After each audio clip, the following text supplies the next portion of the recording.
Hello, everybody. Hello. Welcome to our last night of the series. Let's try this again. Now, you may be wondering, why am I sitting here by myself? This is not going to be for long. My husband will be right here momentarily.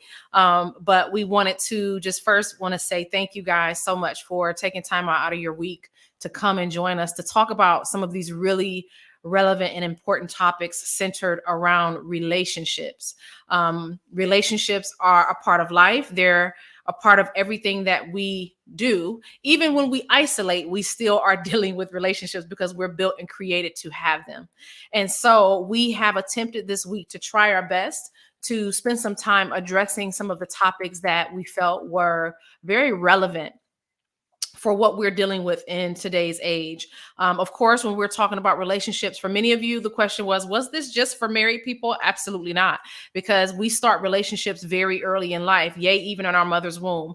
And so we wanted to be able to try our best to take just this small amount of time. There's never enough time to address every topic, but we wanted to try to address some of the things that we felt that were important and relevant to all of us. If you were not here to join us for the first night, not to worry, or for the second or third or fourth or fifth or sixth night, not to worry. These messages or this series is actually available on the Troy SDA Church YouTube page, Troy SDA Church YouTube page, and we'll make sure we put that information into the comment section. So if you were a person who didn't get a chance to watch or be a part of all of the series, don't worry. You can always go back and take a look at those things. We started off the first night talking about self-awareness and what that was about. Hello, welcome. Seamless slide transition. Okay. And so I'm just getting them caught up, and we are closing out our last night here with reintroducing. There are probably some people who are first timers and they weren't here throughout the week. As I said, we talked about our first night self-awareness and the importance of that. Actually kind of pulled a little bit of stuff out that we weren't aware of, in self-awareness. What else did we talk about throughout the week? We talked about conflict. Yes, conflict. Who does not have? Now, there may be some people like, I never have conflict. I get along with everybody, and everything is great. People around you, though. And that's what we discovered, that we're not always the best judges of ourselves and how we show up in other people's lives or in the places that we work or go to school, in our marriages, even with parent-child relationships. And so we talked about that. What else did we talk about? We also talked about communication. Oh, yeah. And the angle we came at it from was just the different cultural dynamics and whatnot that are involved in, the way we communicate and how we both, that is how we speak and how we listen. Okay. And how we hear. So, we talked about that. Powerful. We also talked about, we had Pastor Jared Thomas join us. Yes. And we talked about shame. That was a powerful one. I love that. Yes. And we talked about how shame shows up in our relationships. And how shame kind of pushes away. So we talked about that. And then on last night. We also talked about change. Yes, we talked about change. We talked about change. The power of change. Change a little bit. We touched just a smidgen on grief when we were talking about that. But we talked about all the changes that we go through and how a lot of times we don't process those things, and they end up showing up at a later time in our relationships. Yeah. And so and then of course last night we talked about addiction. Yeah. And we talked about the way that addiction affects our relationships. Yes. And that was profound because we learned that it's not only the person. Well, first of all, we discussed that it's not just substance abuse. Yeah. They're not just people who are addicted to substances, alcohol, drugs, and the like, but there are other addictions: gambling, pornography, food, right? And even codependent relationships. That was powerful. So, yeah, it's not just the substances.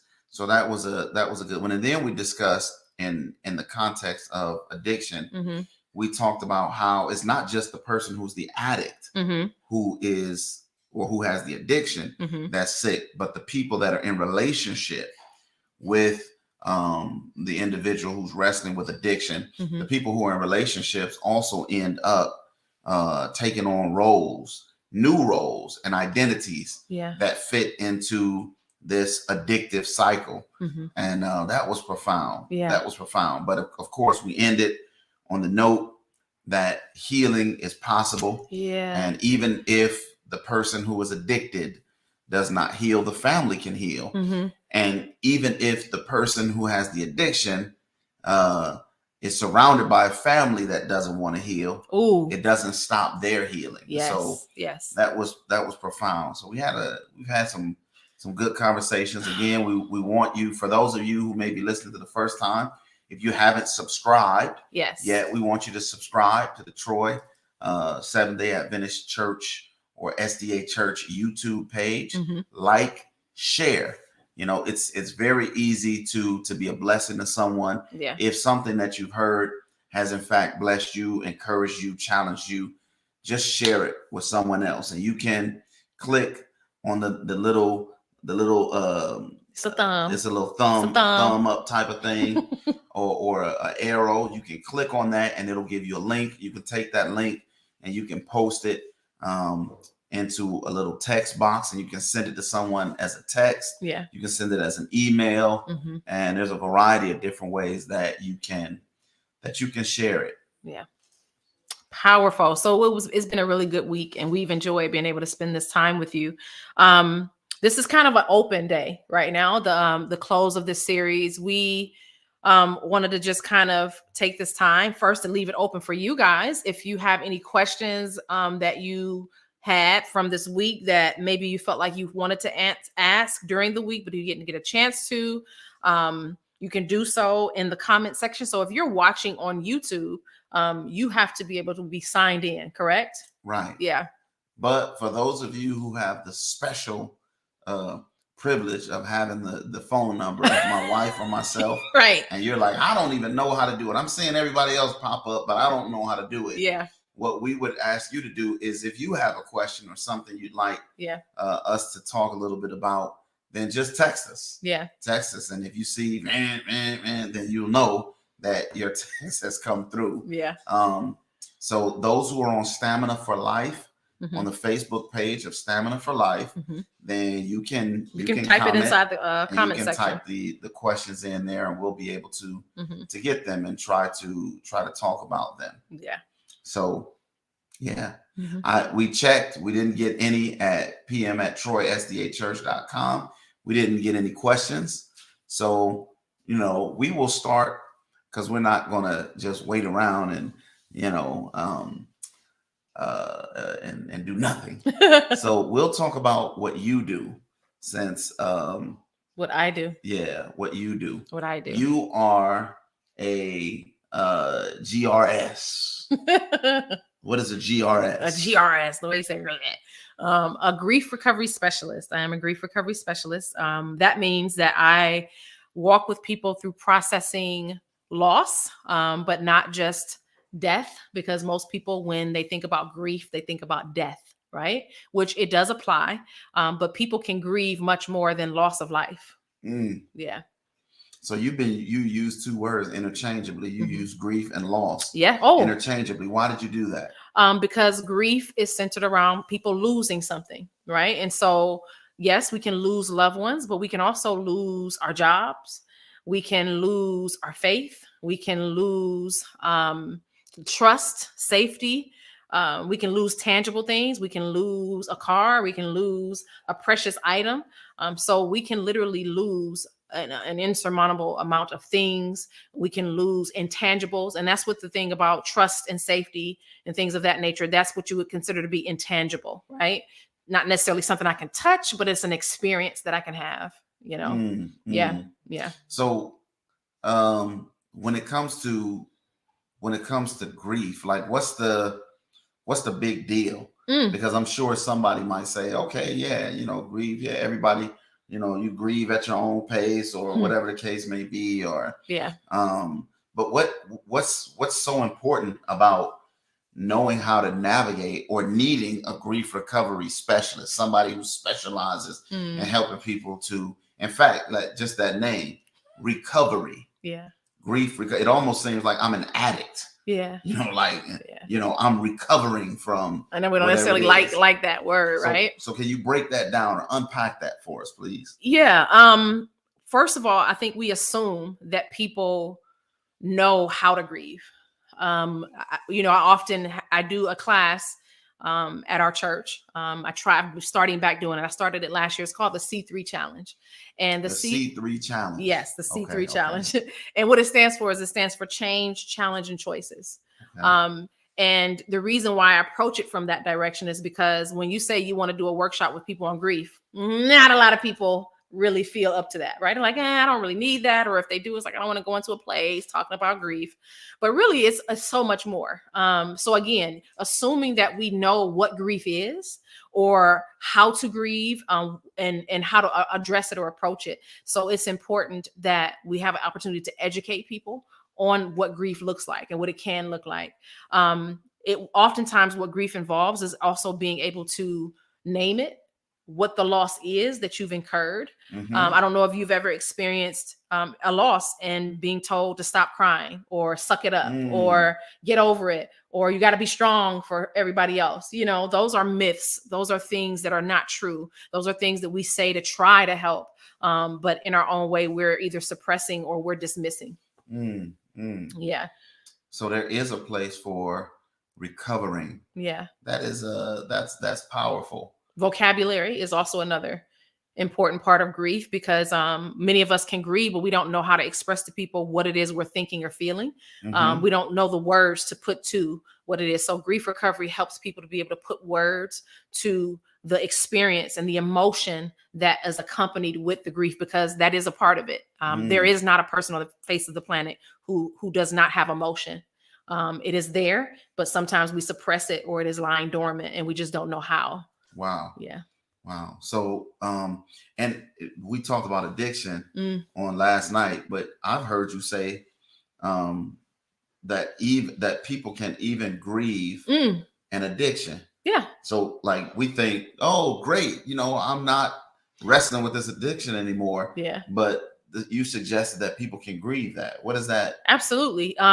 We can grieve any change, even though it's positive. I think we all would say that a person who recovers or who stops, right, that an addiction is overcome. That's a great thing, high five to that person. But it is actually a normal thing for a person who has suffered from addiction to miss the addiction, to grieve the addiction. And it's because it had become a part of who they are, a major part of their identity. It had impacted how they see themselves and how they see the world around them. And so now that they no longer have that addiction, who am I now? Now that I no longer have that as a part of my identity, I have to be this new person. And everyone, let's be honest, sometimes even everybody around me is used to me being that person. And so, how do I deal with that? Yeah. Yeah. So let me take it a step further. If a person doesn't have help going through the process of grieving, if a person doesn't have the vocabulary to articulate, if a person doesn't even put or categorize their loss as something that they should grieve over, then what are some of the potential unhealthy or negatives that can come from that unprocessed Unprocessed grief. Unprocessed grief is probably one of the most dangerous things that we can deal with as human beings. Going back to the thing that we were just talking about a minute ago, I believe that most of the people on our planet who are dealing with addiction, the root of it is some type of grief or loss. A lot of addicts, and when you talk to them, or people who have dealt with addiction, if you dig deep enough, if you have enough patience to, and the process that it takes to walk with people, you'll find that a lot of the roots to those things come from some type of trauma or something that they've experienced in their childhood that they've lost, or somewhere along the way. It doesn't always have to be in childhood, but God help us, for a lot of people it is. Wow. Yeah. Yeah, I've heard you make a statement, and I just had it. And the statement was along the lines of unprocessed grief. And I think you would say something to the effect of as far as grief and the danger of not processing it? Yeah. I mean, it's inevitable. Unprocessed grief will sabotage every aspect of our life.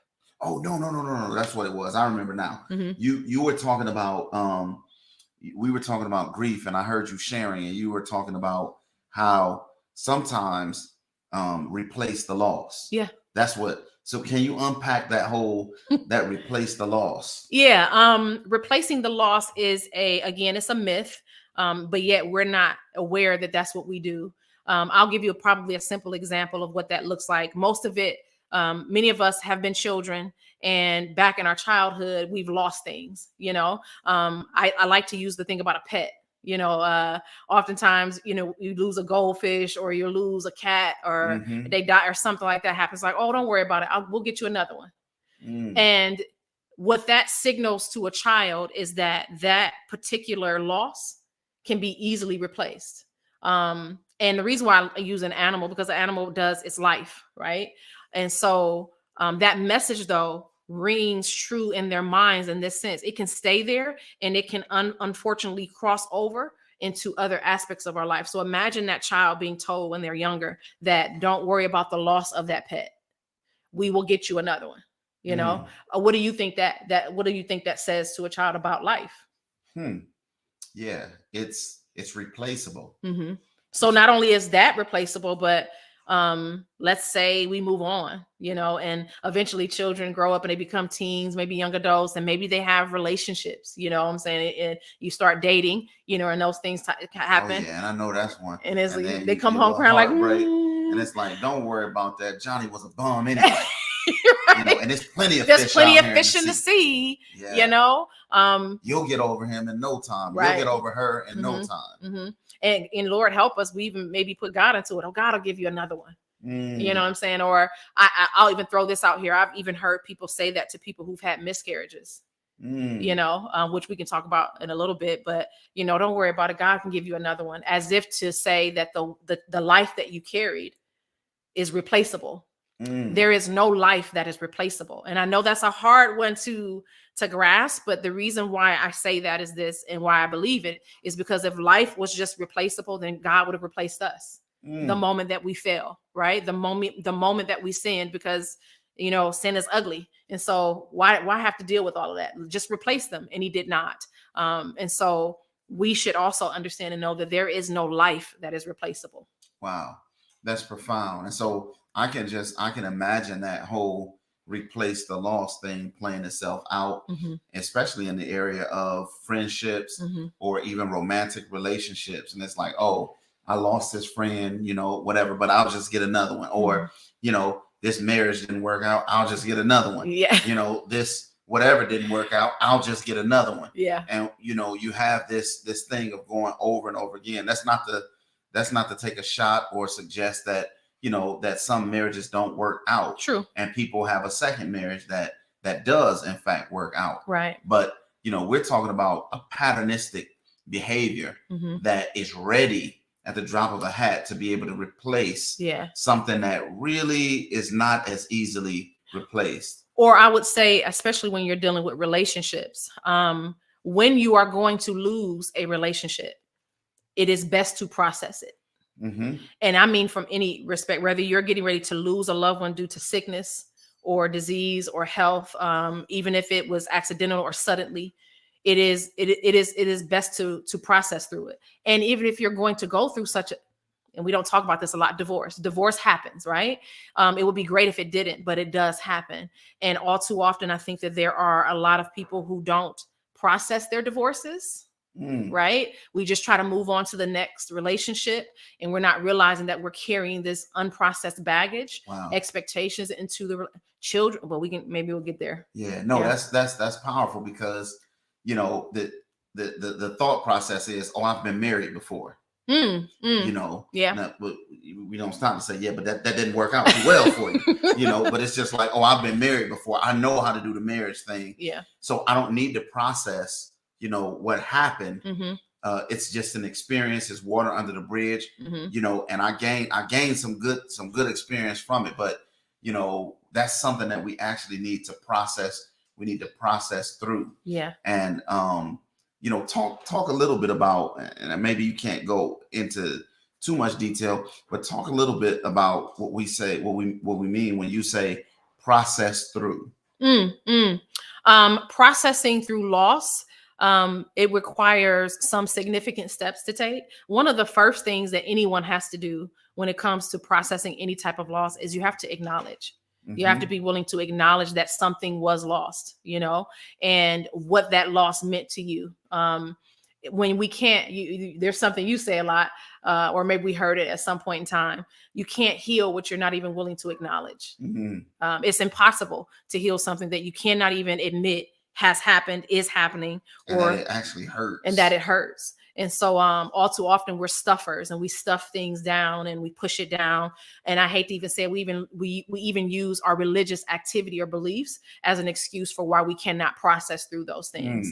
But I think that we are looking through scripture. You see that there's a lot of people who made a lot of bad decisions because they did not process the losses or the changes that took place in their life. Change is a huge thing, you know.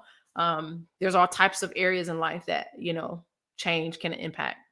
Yeah, no, that is that's been an eye-opening thing for me. The whole concept of processing and acknowledging. And I realized as I was going through and I'm still really going through my process.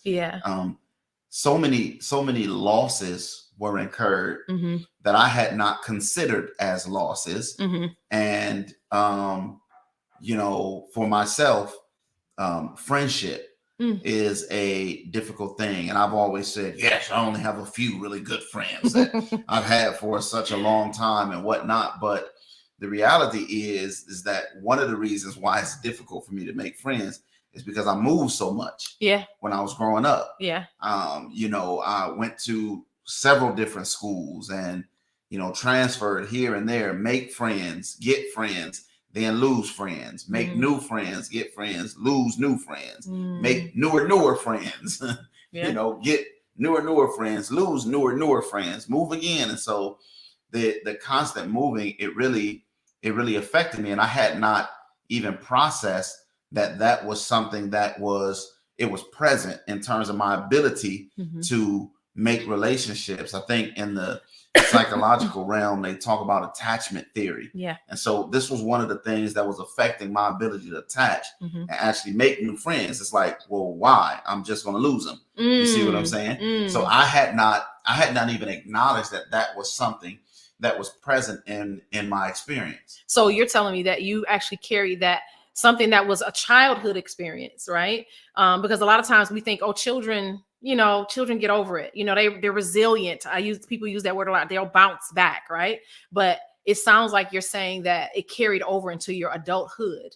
Yeah, in fact, this crazy, man. And this some good stuff right here, because I had not really ever connected that to my fear. I remember when I was getting ready to ask you to marry me, I was afraid. And one of the first thoughts that I feared was losing you.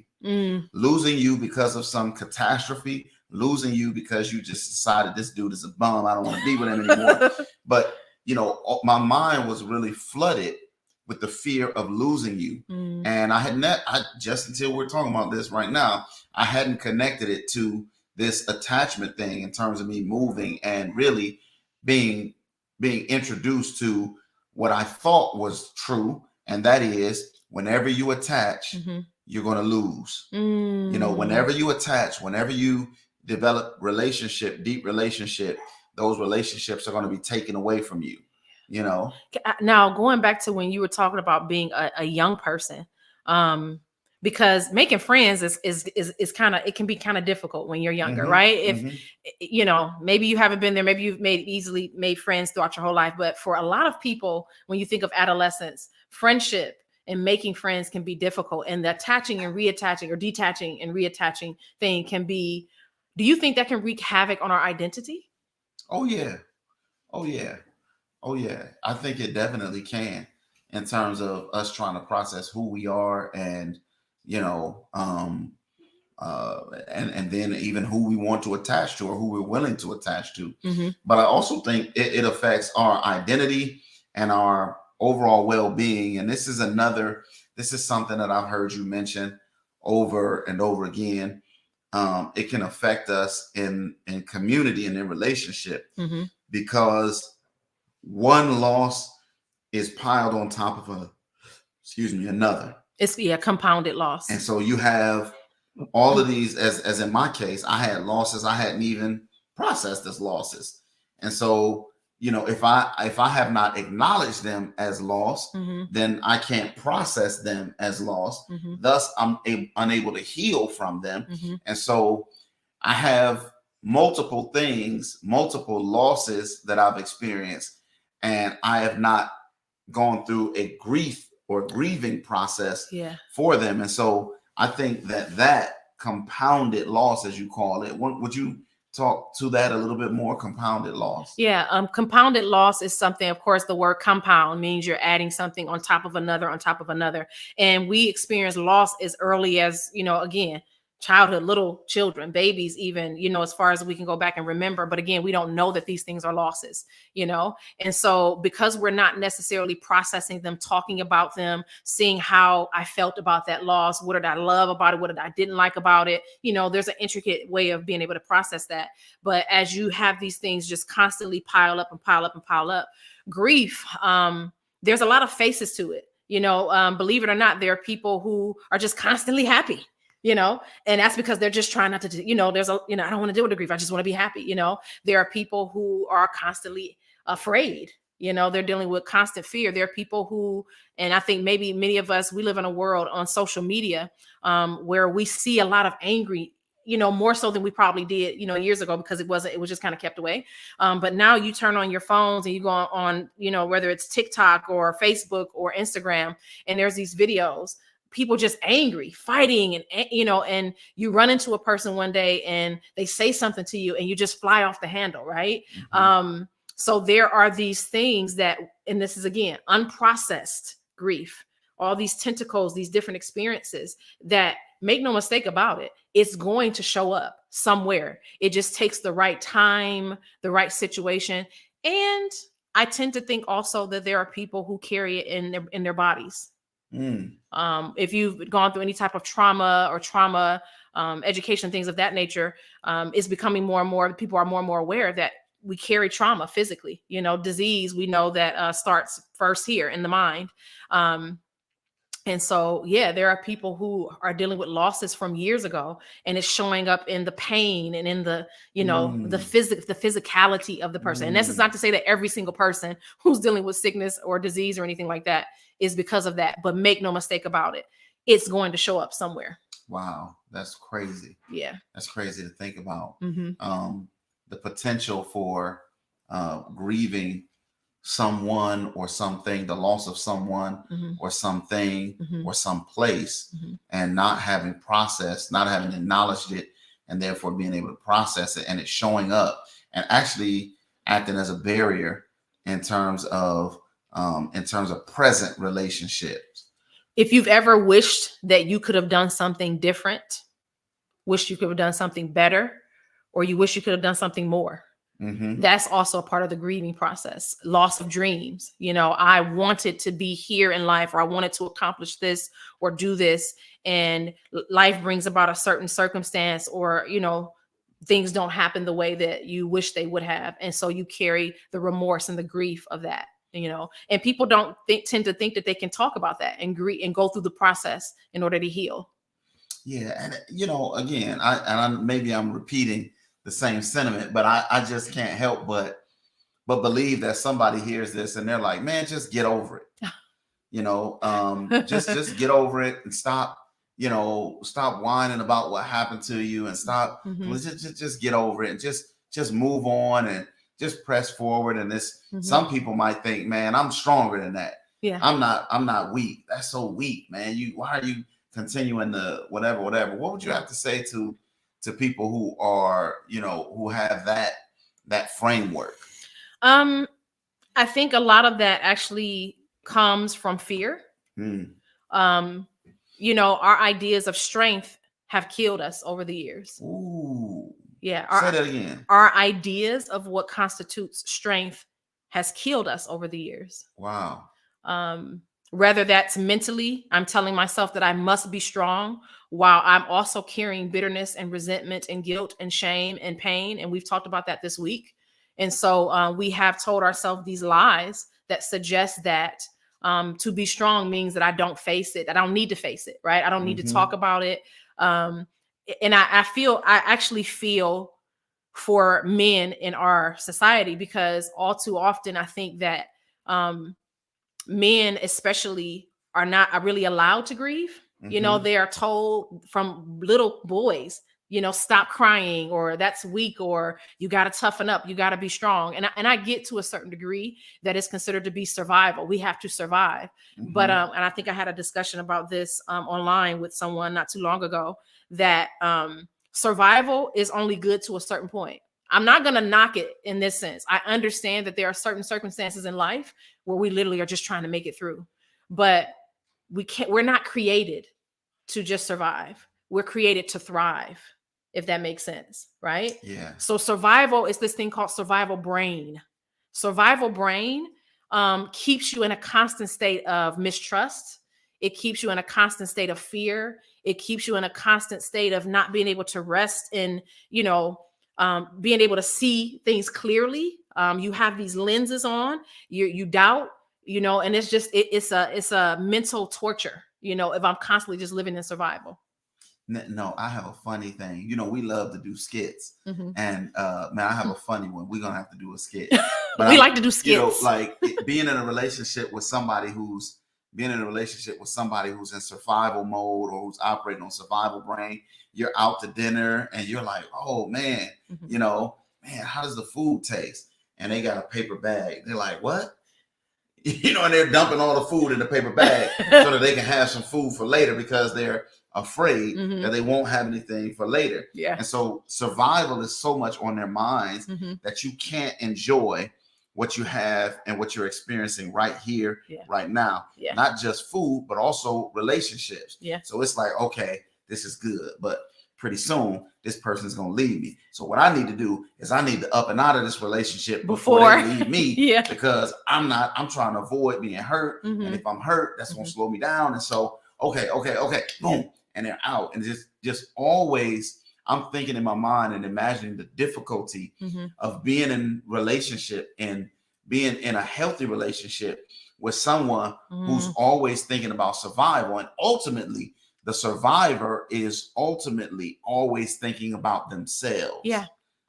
It's profound. Because I don't want to be hurt. I don't want to be shamed. I don't want any of these negative things to happen to me. And so in order for me to survive this, sometimes we create things unbeknownst to ourselves. We create the very things that we are trying to get away from or not experience, if that makes sense. So yeah. But this is crazy, because you and I have talked often. I know this is just a little tree branch and we're going to come back. But we've talked often about the abundant, overwhelming use of those who want to label people as narcissists, right? And it's a real thing, folks. Yeah, it is. And I think, first of all, we're all human beings, and from a Christian worldview perspective, all of us have a tinge of narcissism, because we're selfish creatures. And so even outside, if there's a person watching who's not a Christian, statistically, and if you just study science in the brain, or if you go actually look at all of the different mental disorders or personality disorders, one of the things they're going to tell you is that particular one, as well as others, but since we're talking about, NPD, that we all have a twinge of it, at certain times or at certain points. And so we all are guilty of some of the things that show up in that pattern. We've been talking about survival brain. Yeah.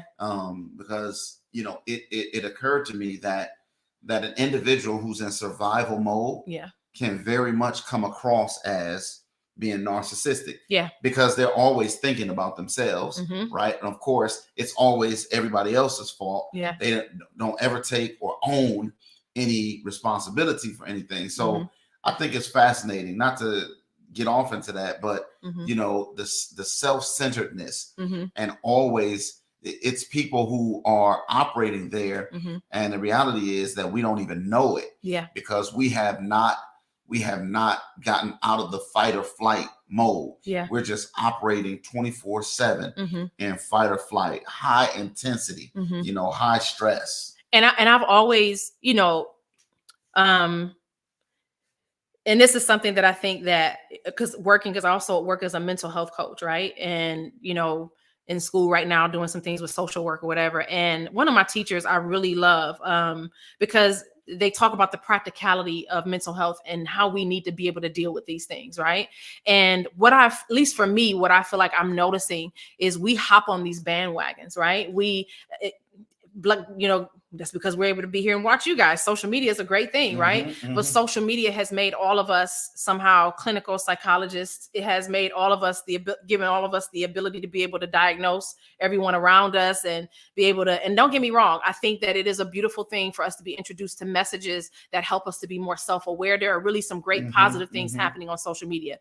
But I also think that it can tend to send us in that same dangerous area where we become to be others focused about people's need to change and people's need to give an excuse for why everybody around us is behaving a certain way. And it can be very dangerous for us to become so inundated with all of this information, right? That we begin to go around and diagnose everybody around us, but we neglect ourselves. And that's what it tends to give us these weapons to be able to use. Now, I'm not saying ignore them because, again, there's great information, but information being tossed about without transformation is very dangerous. Ooh, information without transformation. Yeah. I'm going to keep that one. I'm going to keep that one. But that's why I love throwing myself under the bus. That's the best thing to do. Run yourself over. Back it up. I have plenty of,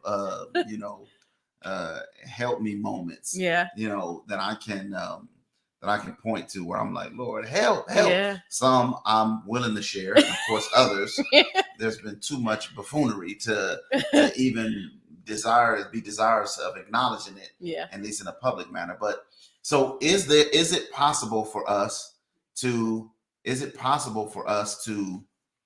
you because the title, your title is Grief Recovery. Yeah. What's the difference between that? Because some of our friends may have been like, well, yeah, I am, I've gone through a grief share or whatnot. And so, what's the difference between grief recovery and some of the other things that are out there?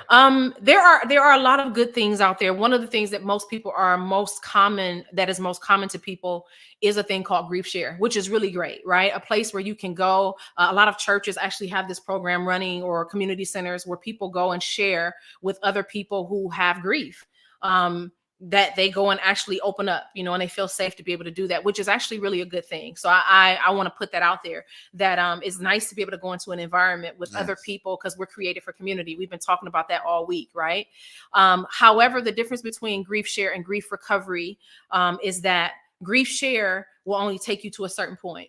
It's about you sharing your grief, right? And there are some of us who share the same grief for 5, 10, 15, 20 years, which we don't have the right to tell someone how long to grieve, but definitely we were not created to grieve forever. We are not mentally We're not mentally built for it. We're not physically, because when we talked about earlier that we carry the grief in our bodies, right?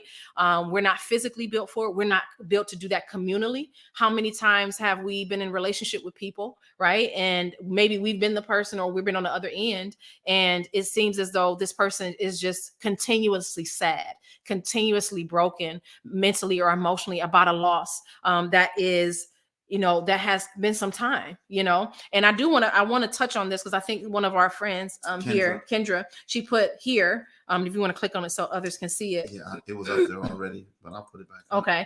And I want to speak to this, as it says that people need to be taught how to grieve. It's a process, and there isn't a time frame as to how long it takes. You're absolutely right. No one has the right to be able to tell someone how to grieve or how long their grief process should take, right? So that is a very good thing to put out there. I think we like to be able to say, like, okay, how long is it going to take you? Okay, hurry up and get over it. There is no such thing as getting over it. The only thing that we can do, and we are supposed to do, is we're supposed to go through it. But going through it is the process of healing. Okay. Recovery involves, what is different than grief share, is that I am actually able to sit down and actually process through what it is that I've lost. And what did it mean to me, right? What are the attachments, and what are the major impacts of this loss in my life? And then once I'm able to open that up, I'm actually able to put words, to that loss. How did it actually impact me? You know what I'm saying? Some of us don't even know what to say. And then being able to speak out loud to another person, because this is the thing about loss of something, especially with a loved one. There are times when we wish we would have said things that we didn't get a chance to say. There are times we wish we could have done things again, different, better, or more. But because the person is gone, and as far as we all know, there is no communication with the dead, right? They cannot hear us. We cannot hear them. So does that mean I'm forever stuck with these undelivered emotions and communications in my life? And I will tell you, no, you're not stuck. There is a process that you can go through that can help you to be able to take those undelivered communications, those undelivered thoughts and dreams, things you wish you would have done, said different, better, or more, and process through them and get them out. Because if you do not get those things out, they just stay in, and it's like rotten fruit. You know what I'm saying? It's not healthy for us. Yeah. That's profound. So I like the idea that I can recover from the pain of my losses. Because I hear people say that all the time. People say, I'm never going to be able to, I'm never going to forget this loss. And you're right. You won't ever forget. We are not built to forget, that's love. You know what I'm saying? If you love someone, and, what if it's a less than loved one? Wait. Say that again. A less than loved one. One more time. A less than loved one. Less than loved one. Yes. Okay, you're going to have to help us there. Less than loved one. A less than loved one. The truth is, there are people in our lives that we, I'm going to step out on a limb, that we despised or hate, who hurt us, who are not good people, or who did things to us that were not good, or we had experiences with them that were hurtful. And we can grieve the loss of that person. I guess I can give you a couple of examples. I know time is running out. Maybe you'll have to come to the C3 challenge to try to hear a little bit more about this. That's right. But, God forbid that we have someone who's hurt us or has caused us pain, and that person, either we don't know where they are or they've died. And does that mean that I'm forever stuck with, because that person can't apologize to me? They can't acknowledge the wrong that they've done to me. They just can't, and some of us wait our whole lives to get that. I'm sorry. I apologize. Please forgive me. Well, if a person never does it because they choose not to, or if they can't do it because they're not alive to, am I forever stuck carrying this pain and this grief? No, you're not. That's what grief recovery is for. Grief recovery is about helping people to process through that, and helping them to get to the point where they can process and find a way to deal with that. No, you're not destined for the rest of your life to carry this grief. That's no. That's good. Good. Wow. Well, listen, it's an amazing thing. It was quite transformative for me. I was one of your guinea pig clients. I was one of your guinea pig clients, but we needed it. We needed it. Quite an amazing thing. Yeah. And one of the things that stood out to me as we get ready to let you all go tonight was that the present thing that I was experiencing in my life was being made more potent because of the unresolved grief issues that I had in my life that I had not acknowledged or ever processed. Yeah. So that made what I was going through right here just that much more powerful. Yeah. Right. And so it's an amazing process of healing and understanding and liberation, freedom for me. Yeah. No doubt, because of the person who was leading me through it. You're gracious. You're gracious. I what I'll say is this, it has been profound for me.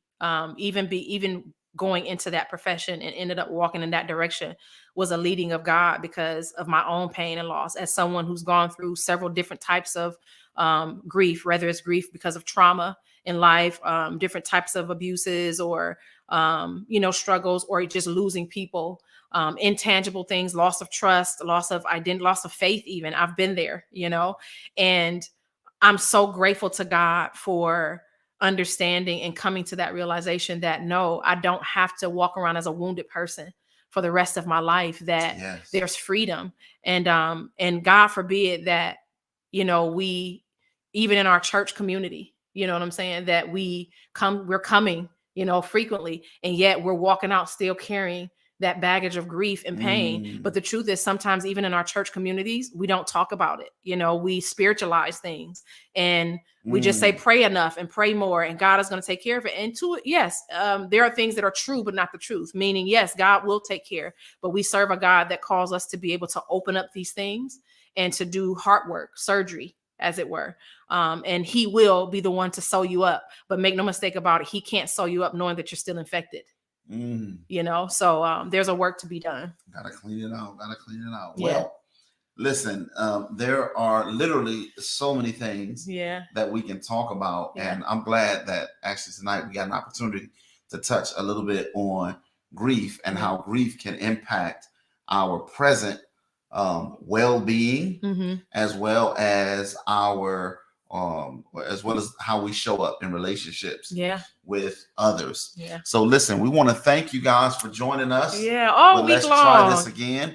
And I hope that you literally try this again. If there was something that was shared that you feel like was productive, it was encouraging, it was educational, it was a blessing, I hope you'll run it, play it back again. I hope you'll share it, and I hope that you will ultimately be blessed. Go ahead.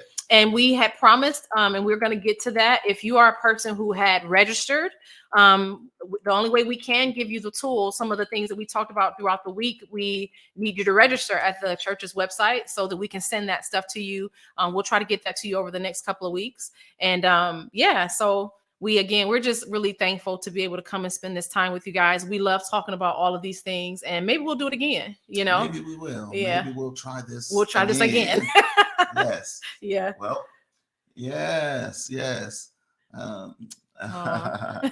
Yeah. Thank you, Kendra. Bless your heart. We love you guys. Yes.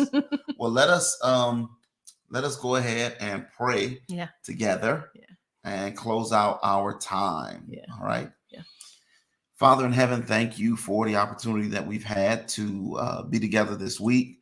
Just, a short time, an hour or less, for the past 7 days.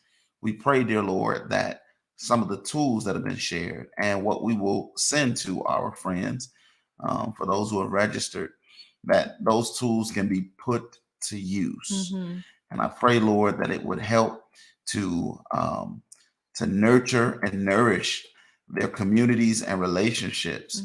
And I pray, Father, that it would change the way that each and every one of us shows up. Lord, we're grateful that you are a healer. You can heal us from grief. You can heal us and deliver us from addiction.